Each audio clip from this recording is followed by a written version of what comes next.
भारतातील महिला हक्कांच्या इतिहासातील एक महत्त्वाचा टप्पा होता. रखमाबाईंना शिक्षणातून इतकी शक्ती मिळाली की त्यांनी त्यांच्या लेखनातून सार्वजनिक पाठिंबा मिळवण्यास सुरुवात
कारणांवरून बालविवाहाला विरोध करत नसे. हा मुख्य युक्तिवाद रखमाबाईंनी न्यायमूर्ती फरहान यांच्या न्यायालयात मांडला होता.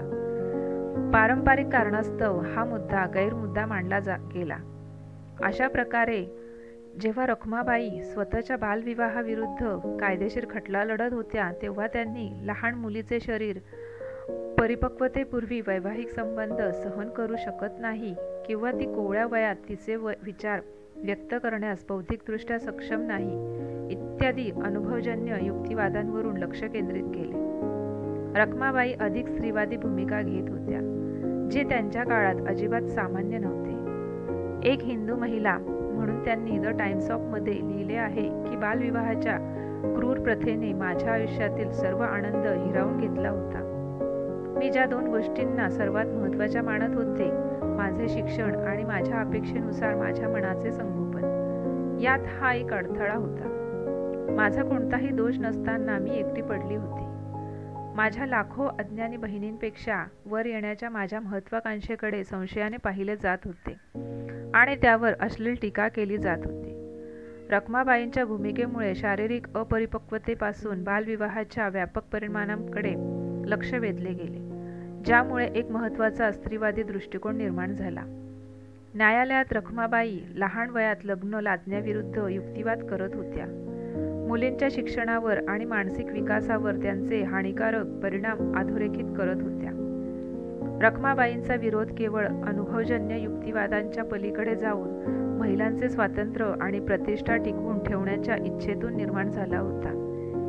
त्यांनी बालविवाहाच्या अन्यायावर प्रकाश टाकला, ज्यामुळे तिला आनंदापासून वंचित ठेवले गेले आणि वैयक्तिक विकासाच्या त्यांच्या आकांक्षांना अडथळा निर्माण झाला. पुरुष सुधारकांपेक्षा वेगळे रखमाबाईंचा निदेश खोलवर वैयक्तिक होता, जो अस्तित्व आणि स्वायत्ततेसाठी आयुष्यभर चाललेल्या संघर्षाचे प्रतिबिंबित करत होता. रखमाबाईंनी भारतात स्त्रीच्या जागेची संकल्पना मांडली. एका खोलवर पितृसत्ताक समाजात महिलांचे हक्क आणि ओळख यांचे समर्थन केले. ती स्वातंत्र्य आणि स्त्री प्रतिष्ठा यांसारख्या संज्ञा नसलेल्या काळात रखमाबाई राऊत यांनी धैर्याने या आदर्शांना पाठिंबा देण्यासाठी प्रवास सुरू केला. त्यांनी सामाजिक नियमांना आव्हान दिले आणि निर्णय घेण्याच्या बाबतीत महिलांच्या अधिकारांबद्दल, विशेषतः बालविवाह आणि लग्नाचे वय याबद्दल चर्चा सुरू केली. 1955 मध्ये त्यांच्या निधनानंतरही त्या गोष्टींचा प्रभाव अजूनही खोलवर आहे. बालवधूपासून ते अग्रणी महिला डॉक्टरपर्यंतचा त्यांचा हा प्रवास एक चिरंतन उदाहरण आहे की एक व्यक्ती कशी बदल घडवून आणू शकते आणि येणाऱ्या पिढ्यांना प्रेरणा देऊ शकते. स्वायत्तता आणि महिला हक्कांसाठी रखमाबाईंचा लढा हा पौराणिक आहे. सामाजिक नियमांचे पालन करण्यास त्यांचा दृढ नकार आणि त्यांच्या अटीवर जीवन जगण्याच्या त्यांच्या दृढ निश्चयामुळे राणी व्हिक्टोरियाने त्यांचे लग्न मोडले आणि महिलांच्या अधिकारासाठी एक आदर्श निर्माण केला.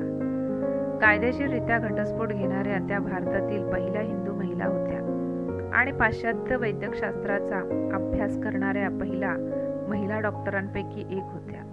1885 मध्ये रखमाबाईंचा खटला भारतीय कायदेशीर इतिहासात एक महत्त्वाचा टप्पा ठरला होता, कारण त्यांनी अवांछित विवाहाविरुद्ध लढा दिला आणि घटस्फोट मागितला.